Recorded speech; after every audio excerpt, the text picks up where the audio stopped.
Take two. This isn't necessarily easy to say.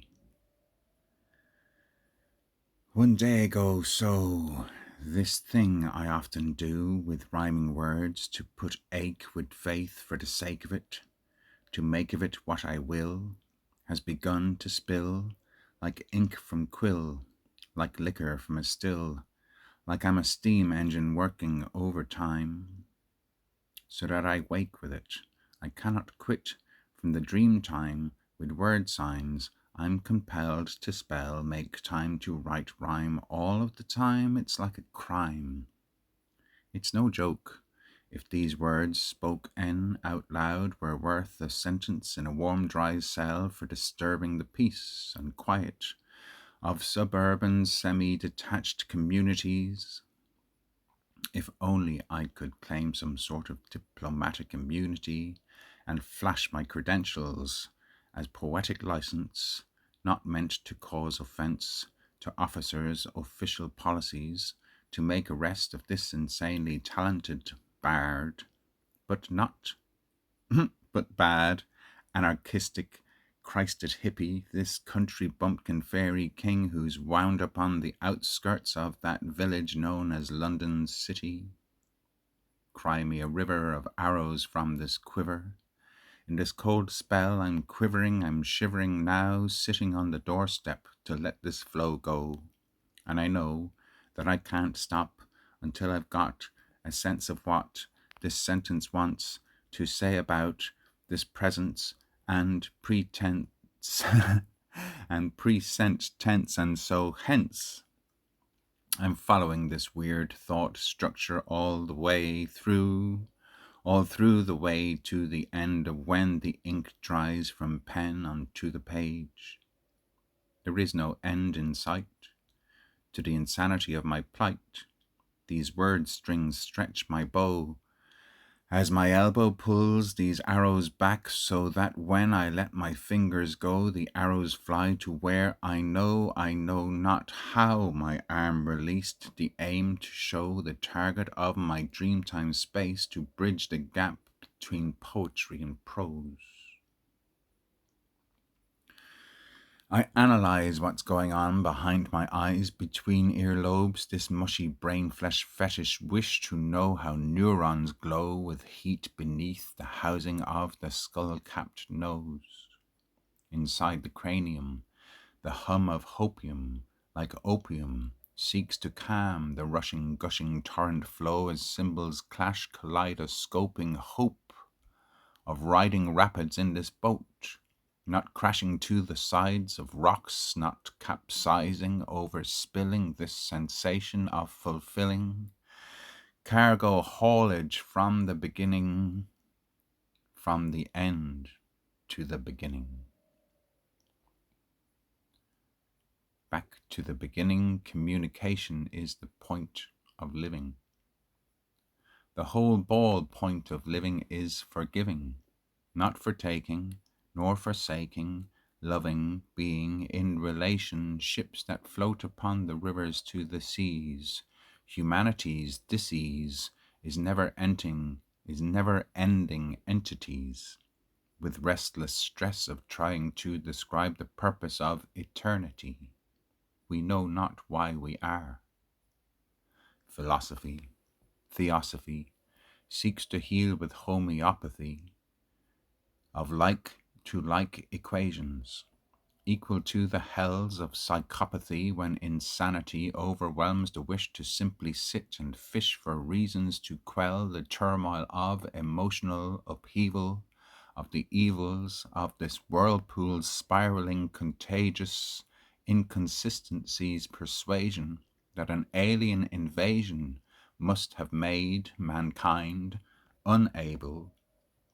to be adequately stable in our imaginary chemical equations. The answers echo from the calls bouncing back from off the walls of the garden whence the fall of Eve and Adam try to fathom words with which to try to fix the jinxed judgment that cast us out of Eden's sanctity down to this deep depravity and scarcity as humanity, to tame the serpent tongue, to end this game of thrones, to end disgrace of human races trapped in time-fulfilling spaces, where we die and get reborn, rebounded like sounds reverberating echoes off the walls of past, pretending to be present, for future generations to call forth God from heavenly upheaval, from the evil that lives backwards, programmed from that story of the apple fallen not far from the tree of knowledge on the grassy knoll where precedents gave rise to reason. From the timeless to the yearly wheel of seasons turning round the deathly cycle of the ground where Satan rules dismeasure. For the pleasure time is tethered to the pain of childbirth, death, life, slain, to gain the trust of God again. Who wrote that script within the cryptic Gothic graveyard tomb of ages past to cast our souls into these hell cells individualized, devised to divide and multiply in numbers, whole and fractioned, manufactured, decimated, calculated, and equated to speak language codes made up from old emotions gutted from the fish that wish to crawl out of the ocean, to be upstanding as our walking, talking, flesh-bot biologic, all squawking bird brains, neurolinguistic, programmed, computer speak, melodramatic, lip-synced, scripted, and encrypted, secret sequestered in the question-able sequence of the Bible stores of wisdom under the wise dome of the firmament's frequent allusion to the illusion of free will, survival of the fittest, from the slowest to the quickest, from the west or to the east, from the most down to the least. Cain and Abel, says the fable of the hunter or the farmer, the humble tribal priest or scientist, is most fitting to be picked to represent the futurologists, to list the names of object-orientated programmed solution to the problematic questions of the creation in reaction to equations in this evolutionary inquiry of everlasting life in death mask query. Question Matthew, John, Luke, and Mark, whose scribbled quibbles don't add up to much to end temptation in translation of an answer to the cryptic myth of resurrection and salvation of the sinking resolution for relationships that sank into the sins of forefathers, errors in those previously recorded incarnations like Atlantis drowned in carnage. These ancient civilizations failed to evolve the loving heart to salve the need of greed enslaving others, creatures, governmental chains of city-state-ments, whether Athens, Rome, or Babylon. Their royalties long dead, gone under, yet we're still paying rent for heaven's ground, and yet their legacy in legal jargon still measures human souls in debt to Satan's rule.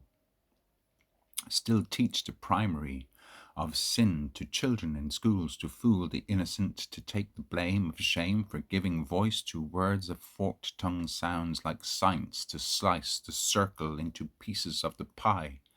to share the ratio as rations for the rationale, to mind the whole of nature's spliced genetic codes of conduct,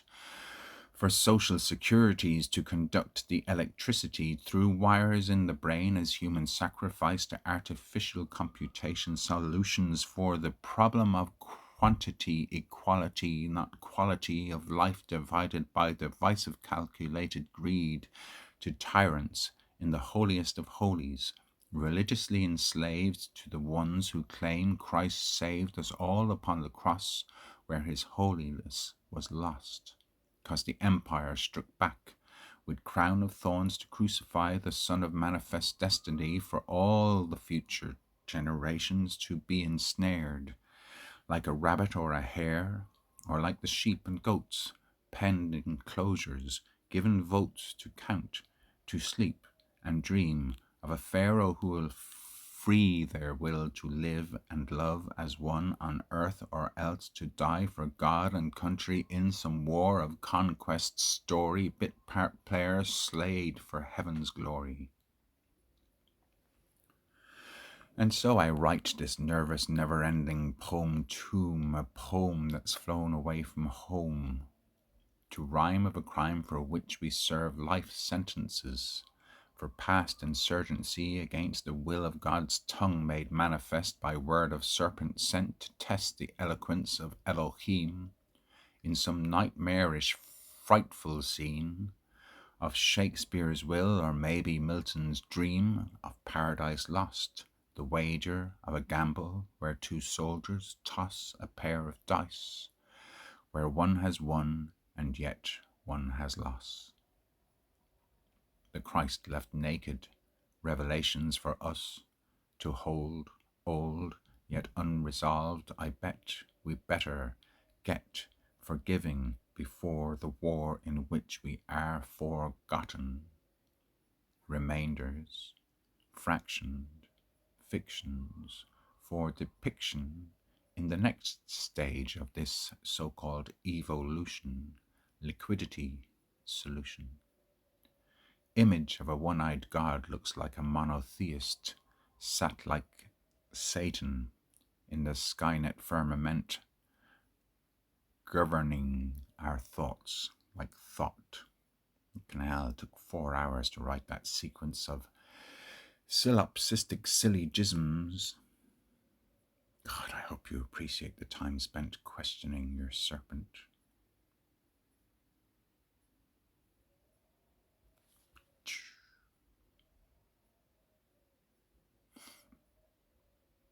Might try again.